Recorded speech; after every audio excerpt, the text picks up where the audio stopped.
should've never lied. Should've saw the way she looked me in my eyes. She said, baby, I am not afraid of.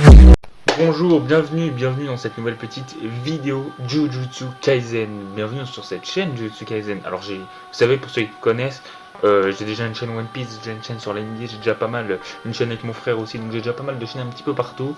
À un moment donné, je me suis dit, est-ce que je fais une chaîne JJK, est-ce que je fais quand même une chaîne Jujutsu Kaisen ou pas? Mais le manga est tellement génial, c'est clairement un de mes 5 mangas préférés de tout ce que j'ai lu dans ma vie, c'est-à-dire à peu près un peu plus de 30 mangas que j'ai lu dans ma vie, ça fait partie de mon top 5. Et j'avais envie de faire des reviews sur Jujutsu Kaisen, sachant que là il reste globalement à peine un an à l'œuvre, il reste à peine un an à Jujutsu Kaisen, a priori d'après ce que l'auteur a prévu, il reste même quelques mois avant la fin de Jujutsu Kaisen, on va prendre large, on va dire 7-8 mois maximum pour l'œuvre de Jujutsu Kaisen, et donc j'avais quand même envie de pas regretter d'avoir fait une chaîne sur Jujutsu Kaisen. Au pire, quand Jujutsu Kaisen sera fini et que j'aurai traité tous les sujets que j'avais envie de traiter sur JJK, on pourra partir sur d'autres mangas comme Kingdom, qui est aussi un de mes mangas préférés. On pourra en parler une fois à la fin de Jujutsu Kaisen, une fois que j'aurai traité tous les sujets dont j'avais envie de parler dans cette œuvre magnifique qui globalement rentre peut-être même dans mon top 3 de mes mangas préférés de tous ceux que j'ai lus. Aujourd'hui on va parler du chapitre 255 de JJK qui est très très bon, c'est un très très bon chapitre. Bon, c'est pas un chapitre non plus excellent, on n'a pas non plus des masterclass. De toute façon, depuis le combat face à Akari, face à Kashimo, qui était franchement bien, avec Sukunatsa, on a eu pas Maki aussi, j'ai beaucoup aimé. Après, on n'a pas eu non plus trop de dingueries de fou furieux. Kashimo a vraiment montré un truc intéressant, Maki a vraiment montré un truc intéressant aussi, je trouve. Mais donc là, Kusakabe c'était pas mal, mais c'était pas non plus génial. Là on va repartir sur un nouveau vent de fraîcheur avec Miguel, avec la rue, avec d'autres personnages qui sont intéressants. On va pouvoir en parler. J'ai bien aimé ce chapitre, mais c'est pas non plus une dinguerie absolue. Bon, donc au tout début de ce chapitre 255, on a Yuta Okkotsu qui va essayer de convaincre tout simplement Miguel de venir aider combattre Sukuna. On sait maintenant, c'est un flashback puisqu'on sait maintenant que Miguel est bel et bien arrivé sur place avec la rue, qui sont tout simplement débarqués pour aller affronter Sukuna, mais à la base Miguel refusait absolument de combattre combattre Sukuna pour la simple et bonne raison que Miguel considérait, enfin on nous a expliqué, on l'explique à Miguel que Sukuna serait capable d'affronter Satoru Gojo, de combattre et de vaincre Satoru Gojo, donc Miguel, pour lui c'est hors de question d'aller affronter un monstre pareil.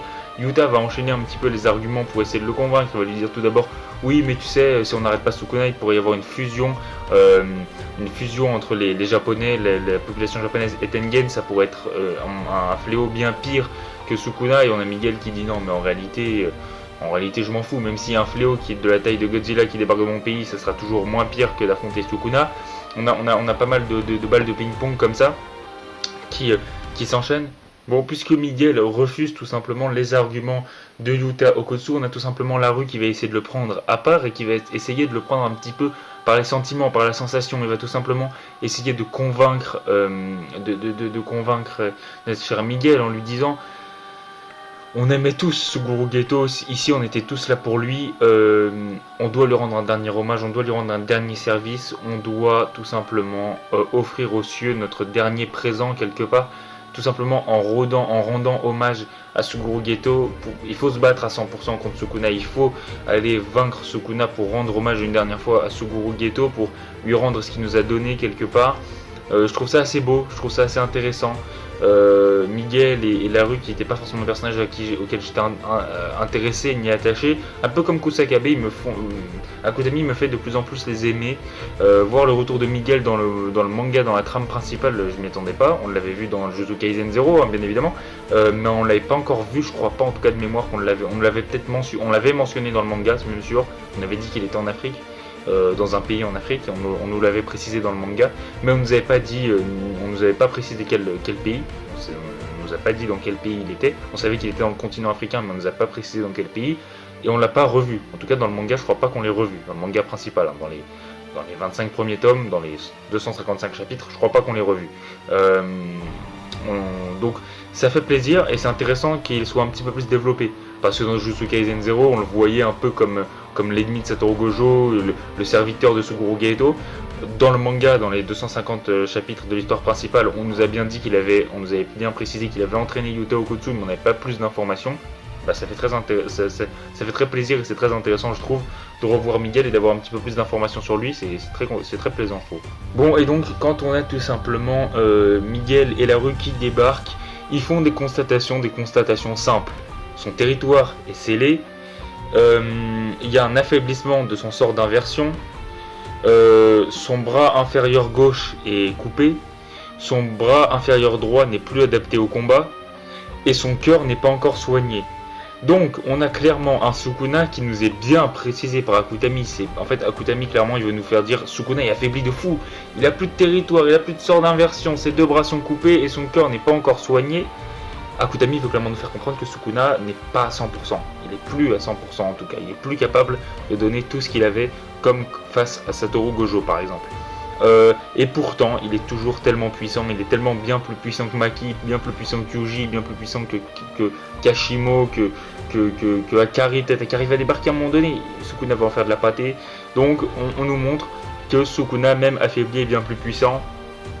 Et là on sent que, bon, vous allez voir la fin du chapitre, hein, mais on sent, enfin vous l'avez certainement déjà lu d'ailleurs si vous regardez cette review, on sent que Miguel et la rue font un petit peu les malins là au début. Ça peut très vite se retourner contre eux parce que Sukuna est de loin le personnage le plus puissant de Jujutsu Kaisen. De loin.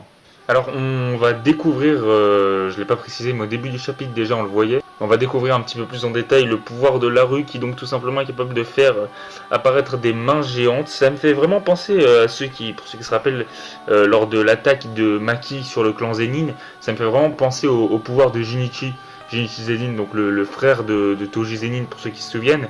Ça me fait vraiment penser à ce pouvoir-là. Il était capable de faire pleuvoir des points géants sur sa cible. On l'avait vu face à Maki. Enfin, Maki l'avait vaincu extrêmement facilement, hein, mais c'était une attaque vraiment impressionnante. Même si Maki lui avait tranché la tête et après l'avait envoyé dans un fleuve, c'était assez marrant d'ailleurs, sous les yeux de Naoya. C'était assez drôle. Mais donc, ouais, a priori, la rue a à peu près la même technique, est capable de créer des mains géantes. C'est un pouvoir intéressant. Après, est-ce que ça fait de lui un personnage très puissant? Non, c'est sûr que non. Je pense pas que la rue, d'ailleurs on le voit dans ce chapitre, il est pas très fort, hein. Il va se faire mettre KO par un rayon noir, même si le rayon noir est une très puissante attaque. C'est pas un personnage très puissant. C'est pas un personnage si puissant que ça la rue, mais c'est un pouvoir qui reste intéressant. Bon, même si quand même Sukuna va très facilement se débarrasser de la rue. Ce qui est un petit peu plus intéressant, enfin il va s'en débarrasser, la rue va se relever, mais en tout cas il va lui faire quelques dégâts. D'ailleurs, les dégâts faits à l'attaque de la rue, c'est-à-dire quand une attaque va sur sa main géante, ça le blesse en partie sa vraie main, une petite entaille. On a ensuite un petit enchaînement entre Miguel et Sukuna, les coups de Sukuna qui ne touchent pas Miguel, hein, Miguel qui esquive absolument tout. Moi, en fait, quand j'ai vu Miguel arriver, certains se sont dit oui, mais il va rien faire, Miguel. En fait, moi, je l'ai dit pour ceux qui me suivent sur Twitter, hein, c'est la première vidéo sur cette chaîne, donc j'ai pas de preuves vidéo, mais par contre, pour ceux qui me suivent sur Twitter, allez voir mon compte Twitter, j'en ai parlé, j'ai dit, les gars, Miguel est dans le top 15 des personnages les plus puissants de Jujutsu Kaisen. Je confirme, les gars, Miguel est dans le top 15 des plus puissants personnages de Jujutsu Kaisen. Je l'avais dit avant le chapitre 255, je l'avais dit juste après le chapitre 254, j'avais dit, les gars, Miguel est le personnage le plus fort après Kashimo après Yuta, Maki et Kashimo, c'est le mec le plus balèze. Il est plus fort que je parle que Sukuna ait affronté, hein, hormis Gojo évidemment. Donc il est plus fort que des mecs comme Kusakabe, il est plus fort que des mecs comme Yuji, comme Shozo, il est plus fort que tout ça, hein. Miguel est plus fort que Yuji, Miguel est plus fort que Shozo, Miguel est plus fort que Kusakabe, je le dis clairement. Donc oui, Miguel va faire des choses intéressantes. D'ailleurs, on va avoir une information supplémentaire sur cette technique qui va être vraiment intéressante. On parlait tout à l'heure de la technique de la rue, on a des informations supplémentaires. La technique de la rue s'appelle donc le sort attrape-cœur, voilà tout simplement. Ça s'appelle attrape-cœur, ça peut saisir la cible de n'importe quelle cible du sort, donc ça peut saisir n'importe qui. Et même si la main est détruite, elle peut se réinitialiser un nombre indéfini de fois. Seulement 1/10 des dégâts subis seront transférés au véritable corps de la rue, tout simplement. 1/10 des dégâts. Le sort par contre de Miguel, alors le sort de la rue était déjà assez bien, c'était un bon sort même s'il n'était pas extraordinaire. Le sort de Miguel quand même qui s'appelle donc Akuna Lahana, c'est tout simplement un sort très très cheaté qu'on avait vu en partie avec Kusakabe. Je trouve que c'est un peu répétitif mais c'est intéressant d'en parler quand même. Tout simplement, cette technique, c'est tout simplement que le rythme de son corps diminue la résistance et la puissance des fléaux et améliore ses propres capacités physiques à lui. Pour faire simple, globalement, ses capacités physiques à lui sont augmentées alors que celles du fléau qu'il combat ou de l'adversaire qu'il combat est diminuée tout simplement. Donc c'est un sort vraiment intéressant, surtout qu'il n'utilise pas de territoire simple ni de territoire tout court et pourtant il arrive à faire cette technique permet tout simplement de baisser les capacités de son adversaire et d'augmenter les siennes. Je trouve ça vraiment intéressant et on va pouvoir le voir dans ce combat face à Sukuna, je trouve. Bon, Gojo nous explique tout simplement que la puissance de Miguel est vraiment impressionnante pour la simple et bonne raison que il a déjà une force physique assez impressionnante, alors donner encore plus de force physique de par l'amélioration occulte de son sort, c'est réellement cheaté. Parce que déjà Miguel a une très grosse force physique, mais en plus de ça, il est capable d'augmenter grâce à l'énergie occulte et son sort, sa force physique. C'est quelque chose d'assez incroyable. D'ailleurs, Yuta Okotsu va poser la question à Satoru Gojo, et donc est-ce que ça serait vraiment dangereux même pour vous? Et donc on a tout simplement Satoru Gojo qui dit, en fait si on devrait se battre simplement à main nue, sans utiliser de sort, mais en utilisant l'amélioration occulte, alors je gagnerais le marathon. Mais lui le sprint. Et ça c'est incroyable. Et quand j'ai vu ça j'ai fait oh, c'est génial. Donc en fait pour tabasser un ennemi le plus vite possible à main nue, il n'y a pas mieux que Miguel. C'est-à-dire que Miguel, tu lui donnes un punching ball et tu lui dis tape le plus fort possible, le plus rapidement, tu dégommes ce punching ball, il bat Satoru Gojo si on n'utilise pas de sort. C'est une dinguerie. C'est absolument incroyable. Donc on a un...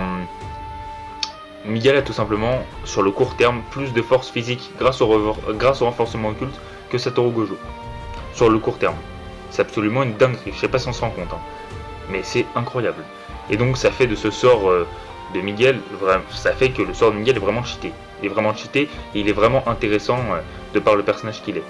Bon, et donc ensuite, on a, en plus de Miguel et Larue qui combattaient, on a tout simplement Chozo qui débarque, qui essaye d'attaquer Sukuna avec son sang, évidemment comme d'habitude, il débarque un peu dans l'ombre, il essaye d'attaquer Sukuna avec son sang, ça ne marche pas, puisqu'il esquive, il y a Yuji, évidemment, qui est de retour pour botter la gueule à Sukuna. D'ailleurs, Sukuna lui-même est tout simplement étonné de voir Yuji Itadori, il est en mode, mais t'es encore là toi? Donc c'est assez intéressant. Il va falloir à un moment donné un power-up pour Yuji parce que c'est bien qu'il cogne Sukuna. À un moment donné, il va falloir un petit power-up, je pense, pour vraiment monter en grade. Parce que honnêtement, Yuji fait actuellement partie des 15 personnages les plus puissants de l'histoire de Jujutsu Kaisen. Mais il va falloir quand même un petit peu augmenter, je pense, en termes de puissance encore, pour potentiellement, pourquoi pas, rentrer dans un top 10. Ça serait déjà intéressant, tout simplement. Évidemment, on a aussi le retour de Maki, donc là on a quand même Miguel, Larue, Chozo, Yuji et Maki face à Sukuna, qui tous ensemble se mettent à essayer de cogner Sukuna, et on a tout simplement Yuji qui le dit, il ne peut plus faire de signe de main, son sort d'inversion ne fonctionne plus, c'est le moment pour abattre Sukuna, c'est maintenant, c'est la meilleure solution. C'est le meilleur moment d'abattre Sukuna, il n'y a pas d'autre moment mieux choisi que d'abattre Sukuna maintenant. C'est à ce moment-là qu'il faut abattre Sukuna, sauf qu'évidemment, comme je l'ai dit, tout ne va pas se passer comme prévu. Larue va se prendre un immense rayon noir dans la gueule, il va se prendre un coup surpuissant de Sukuna, un gros rayon noir dans la gueule. Alors encore Maki, elle a réussi à se sortir elle a réussi à encaisser un rayon noir et à se relever après. Et d'ailleurs Sukuna a été choqué, mais là Larue honnêtement je le vois pas se relever après ça. Donc on va avoir globalement Miguel, Chozo, Yuji et Maki face à Sukuna. Honnêtement, ces 4 là, est-ce qu'ils peuvent vaincre Sukuna à 4? Honnêtement,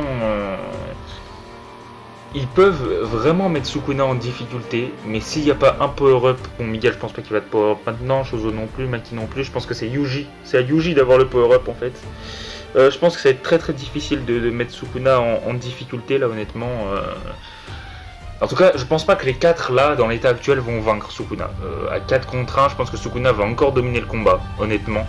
Je vois pas Miguel, honnêtement, Miguel, Chozo, Yuji et Maki, dans l'état dans lequel ils sont, je les vois pas battre Sukuna actuellement là.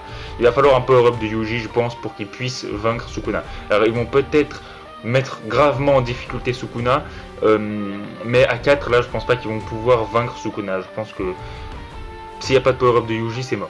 Et la dernière phrase du chapitre 255 me fait extrêmement flipper et je vais vous dire pourquoi.